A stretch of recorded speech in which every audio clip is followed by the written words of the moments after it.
There are well over 3 ways to play Skyrim. The game has more replayability than a rusty trombone, but what if we wanted to strip down to the bare essentials by saying "stop it, I don't like it" to armor, and only using a long pointy stick? Can you beat Skyrim with no armor and only a sword? Today marks a momentous occasion, our first challenge suggested by a viewer. I picked this run for 2 separate reasons. Firstly, I thought it'd be nice to kill things this time, not looking at anyone in particular. And secondly, I'm a little bitch. Now let's get to the specifics. Can you beat Skyrim with only a sword, no armor, only regular clothes? I took this as the only items I can have in my inventory are quest items and any kind of sword and regular clothes. That means for this run I will not be using potions or healing spells. In difficult fights I'll be relying on my level ups to boost me back to full health. Overall, my stay at Helgen was great. Amazing and accessible transport, welcoming locals, and beautiful scenery. Only major downfall was my planned execution, but the dragon was pretty cool. Believe me when I tell you these high elves have never been so high. And of course I named this funny little guy after the run's benefactor. Some people may say parkour is outdated, but clearly they haven't seen me. After making it to Helgen Keep in record time, I retrieved my first weapon, a basic sword. This sword served me well for all of 30 seconds before I found a longer and more powerful one. Remember kids, size matters.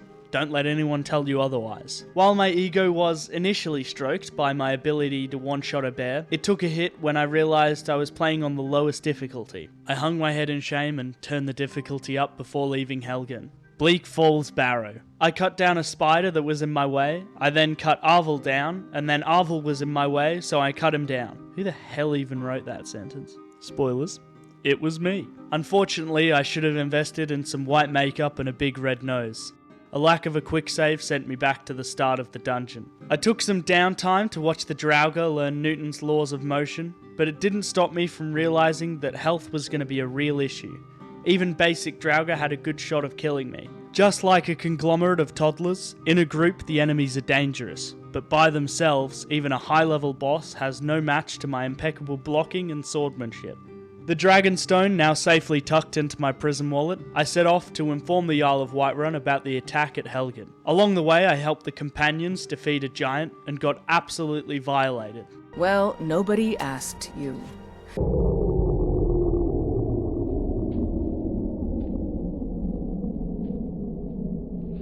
Right as I was about to enter Whiterun, I realised I was not dressed to see the Jarl. God damn my excellent manners and desire to be the perfect houseguest. Solitude, Tamriel's fashion and fascist capital. I'll just save this for later. I spent longer perusing the clothes than I took escaping Helgen, but by God was I dripped out by the time I was done. I like completing Bleak Falls Barrow early, because I get to watch Bolgruf get his cardio in and run up the stairs to give me his next quest. It's the little things. News of a winged menace piqued my interest, and there was something about this watchtower that made me think a steroid lizard had already been here. Big fella wasn't happy with a standing tower and taunted me by hovering just out of sword reach. When it did land, the fight was quick, and now that it landed, it would be simple to... My lack of armor or healing was really starting to become apparent, as I learned the hard way that a sword would not in fact block fire. As they say, third time's a charm, and this dragon was stored safely in my bowls. Bolgruf's fire was looking a little low on fuel, so I added some to keep it alive. Time for us to see the silver facial hairs. For the first time in any of my playthroughs, I took the correct route to the Greybeards straight off the bat. Call it what you want, but along the path to them a sense of enlightenment washed over me, and I stripped myself of all worldly possessions other than my sword. The local wolves must have sensed that I've removed the wrapper from this meat lolly, as I had to kill about 20 of them. A dicey encounter with a frost troll did not go my way, and I screamed at some old men, gradually getting more bored with them, even playing their silly little games before they told me their pensions had run out and I had to get their shopping. Newton would have been proud of my hands-on approach to learning the effects of gravity. Fighting through Ustengrav was so much easier when I can actually kill things, but unfortunately the Greybeard's groceries had already been taken by someone in Riverwood. The produce pincher turned out to be the Riverwood tavern owner. I didn't even need Delphine to explain. As soon as she said she was the leader of the Blades, I was in. It's kind of my whole thing this run. She wanted me to prove myself or something, but I wasn't really listening. I was watching the Subway Surfers gameplay underneath her. We met up below Windhelm just in time to see Alduin resurrect a dragon. Fighting fair is for people who die, and I started to attack this boy before he even had skin.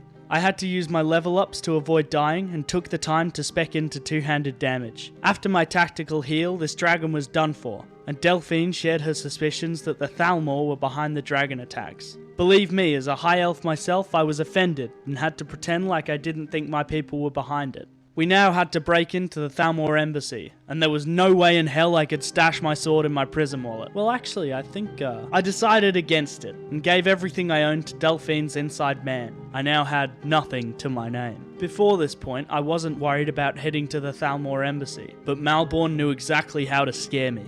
Your job is to get into the party without being fingered as a spy. I'll take care of the rest.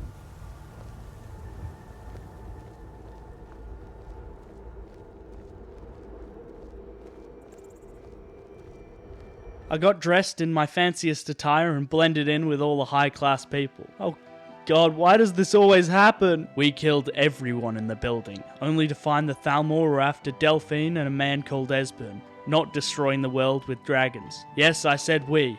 If I'm going down, you're coming with me. Esbern was hiding in the Ratway, but more importantly, that meant I was in the Ratway. Therefore, everyone else quickly left the Ratway, and subsequently the mortal realm as a whole. And you know what? That felt nice. The Thalmor had beaten me to Bernie, but I beat them to oblivion. Reunions were made between Pinoclean and Burton, and he got to work reading the annals of the Dragon Guard. I respected the weird shit he was into, and didn't question him. This was a good option, as he soon finished and told me we needed to go to Alduin's wall, a big carved surface that would show us exactly how to defeat Alduin. This kid with a staring problem got exactly what was coming to him, but unfortunately my company for some reason was against swinging at a child. The Forsworn were easier than this puzzle, which I still have zero clue how to properly solve. Brute force is my best friend. And wow, I do not like the messages Skyrim tries to promote. By God.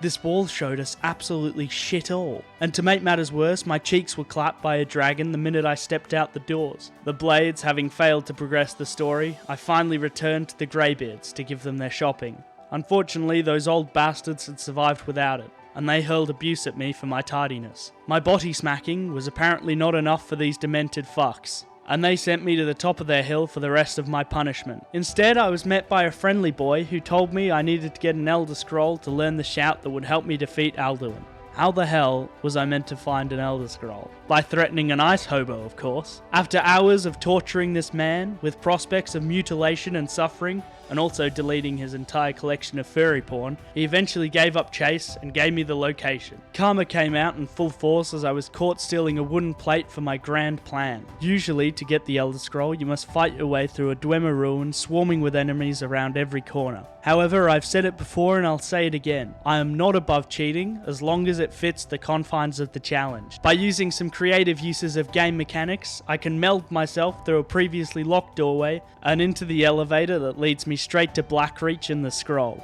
God, I love cheating. The Elder Scroll was finally mine, but as I said before, karma is a real bitch. Alduin would either get stage fright in the scroll realm and not show up, or I wouldn't be allowed to leave the scroll world. When I did learn the shout and get out of there, he glitched during our big battle and I couldn't kill him. 40 minutes and 4 reboots later, Alduin bowed like the dog he is, and I was done with this fight. Unfortunately, this isn't the end. This pussy in the form of a dragon was hiding in Sovngarde, and I couldn't get there unless I was on the back of another dragon. So you see, Jarl Bolgraf, I gotta use your home to capture one so I can kill Alduin. The only way I was getting Bolgraf to agree to this was if I could fashion a peace treaty for the time it would take me to get to Sovngarde. Yeah, you wouldn't come to this peace treaty. No balls.